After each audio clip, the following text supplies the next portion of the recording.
friends, welcome to the part 5 of to what extent do you agree or disagree. In this part 5, I'm going to talk about type C, and type C is I partially agree. So whenever the question is to what extent do you agree or disagree, we divide it into 5 different categories, and these 5 categories are I fully agree, I agree to large extent, I partially agree, I disagree to large extent, and I fully disagree. And out of these 5, I have already made 4 videos and only this one was pending. So today I'm going to start with it. Let's see, this is type C, I partially agree. Partially agree means whenever you get a statement and you want to go for 50-50, right? You have equal ideas for agree and equal for disagree. So instead of going for fully or large extent, we go for partially. So let's see how do we start the introduction, कि हम introduction कैसे शुरू करते हैं वो हम discuss करते हैं. So first paragraph we will talk about in the contemporary day and age. So in the contemporary day and age, इस पूरे phrase का मतलब होता है nowadays, these days. So generally जब आप लिखते हैं nowadays, these days, in the 21st century, तो ये सारे क्या हैं? These are the very common openings of introduction. So just keep in mind, if you are writing the common sentences, common phrases for opening, you won't be getting 7 band or 8 band. So if you are targeting 7-8 band, तो कुछ uncommon लिखना है या less common लिखना है. So हम लिखेंगे in the contemporary day and age means आजकल. There is a war of words regarding the belief that war of words means debate. War युद्ध है किसका? शब्दों का. So war of words means words का अगर कुछ युद्ध चल रहा है, it means that is a phrase for debate. So there is an on going debate, that is a moot point. So moot point debate I find कि थोड़े से पुराने हो गए. So I just want to introduce something new. So today I have introduced 2 new phrases. Okay, so there is a war of words regarding the belief that, belief means again opinion. So regarding the opinion there is a debate. अब वो debate किस चीज़ के है? यहाँ पर जो आपने लिखना है, यहाँ पर आपने question का statement add on करना है and keep in mind थोड़ा सा उसको rephrase करना है. And if you think you have difficulty to rephrase the whole sentence, पूरा सेंटेंस अगर आप rephrase नहीं कर पा रहे हैं, so what you can do is that you can only change the keyword. Instead of the keyword given in the question, you can just write a few synonyms. So that is the easier and convenient method of rephrasing the question statement. ठीक है, तो ये आपने लिख दिया. An equal number of people opines in favour of the very notion. अब हम partially कर रहे हैं, पार्शियली का मतलब 50-50. तो 50-50 के लिए हमने क्या फ्रेज ले लिया? An equal number of people, मतलब बराबर लोग. ठीक है, so an equal number of people opines. Opine का मतलब होता है गिव्स ओपिनियन. तो वो ओपिनियन देते हैं इसके फेवर में. द वेरी नोशन, वेरी का एक बहुत ही ब्यूटीफुल सा मीनिंग होता है. वेरी का मीनिंग होता है सेम.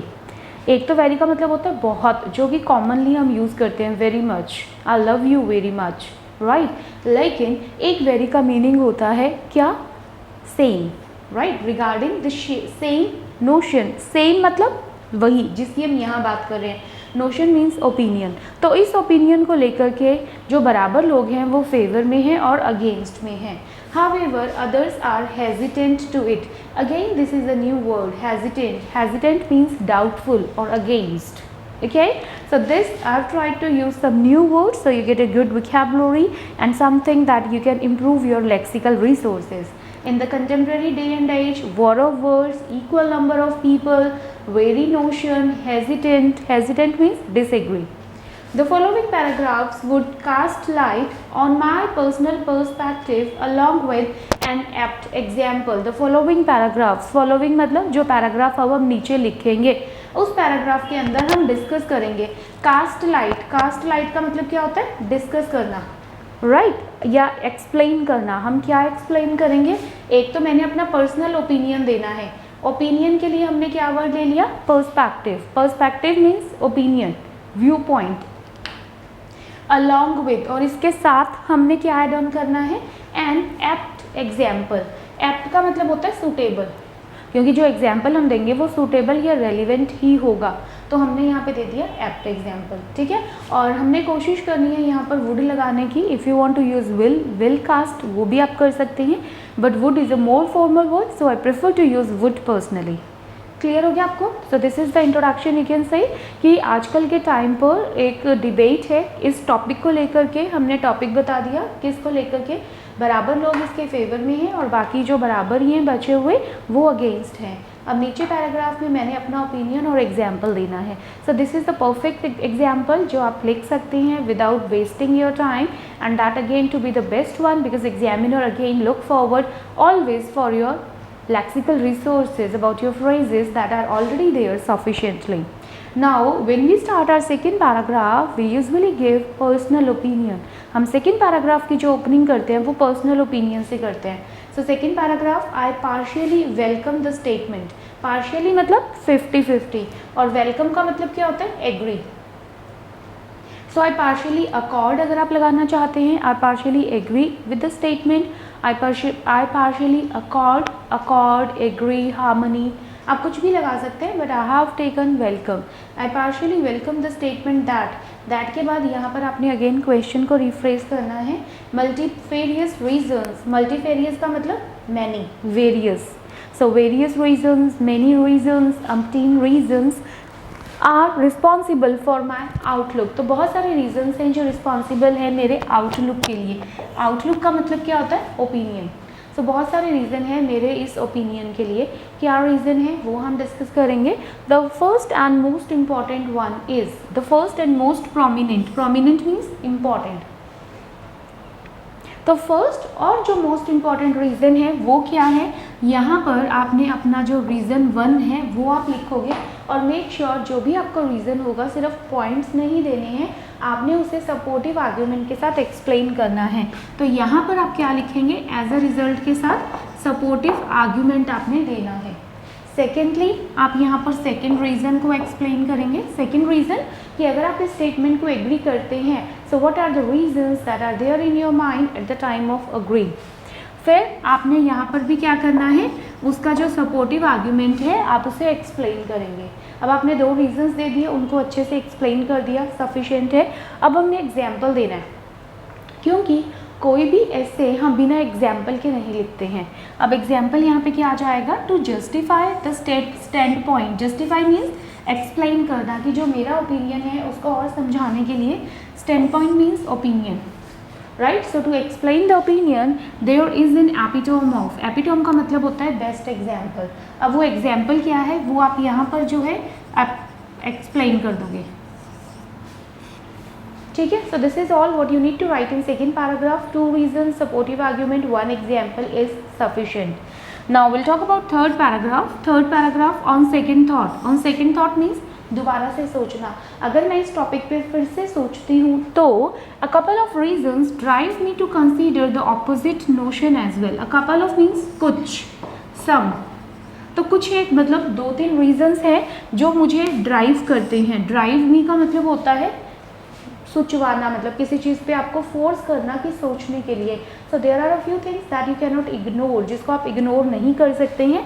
उसके लिए हम क्या लिखेंगे? A couple of reasons drive me to consider the opposite notion. Opposite जो ऊपर हमने लिखा था उसके अगेंस्ट एज वेल. तो वो क्या है वो हम डिस्कस करेंगे.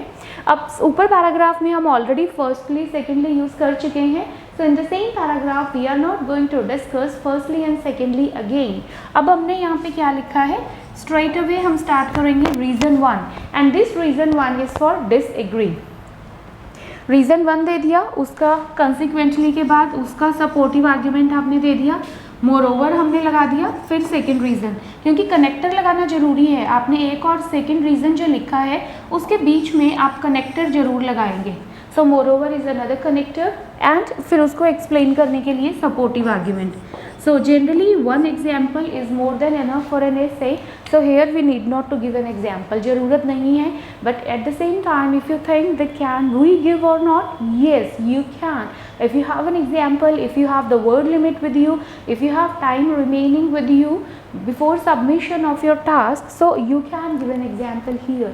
But generally I don't recommend to give 2 examples in one essay. Now for conclusion, how we can start? We can start taking everything into account. मतलब सब कुछ सोचने के बाद, सब कुछ डिस्कस करने के बाद, I personally feel that. अब सब कुछ डिस्कस करने के बाद मेरा ये मानना है although और yet. अब इससे हम क्या करते हैं, हम कॉम्प्लेक्स सेंटेंसेस बनाते हैं। आप जितने ज़्यादा कॉम्प्लेक्स सेंटेंस बनाते हैं उतना ही बेटर आपका स्कोर भी आता है। So it is again a must to write a few complex sentences. तो अब यहाँ पर हमने क्या लगा दिया, ऑल्दो के बाद जो भी आप इसके फेवर में लिखना चाहते हैं वो आप यहाँ फेवर में लिख सकते हैं कि अच्छा ठीक है इसकी वजह से ये सब चीज़ें होनी चाहिए।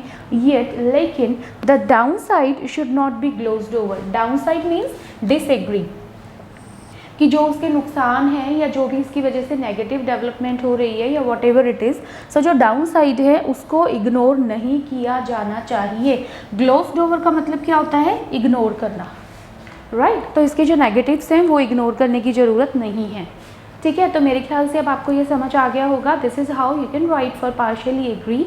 और at the same time if it is partially disagree there is no need to no need to learn a separate format. आप यहाँ पर सिर्फ क्या कर सकते हैं, आई पार्शियली, आपने सिर्फ डू नॉट लगाना है, ठीक है। आई डू नॉट यहाँ पे लगेगा, I do not partially welcome, I do not partially welcome the statement, सिर्फ इतना सफिशिएंट है और बाकी सारा कुछ सेम चलेगा। आपको थर्ड पैराग्राफ में भी कुछ चेंजेस करने की ज़रूरत नहीं है। In that way if you want you can just start with partially disagree, ठीक है। And these are around like 135 words. So 135 words of the template means now you just have to think for half of the essay and you will be having more time to think. And if you think like less words in more time, it means you will definitely perform better in your final exams. So I hope you like this format will help you out to score good bands. Just keep learning with me, and if you like my video, don't share it among your friends because sharing is caring. Definitely they can also learn from the format, right? So keep learning with me. All the best.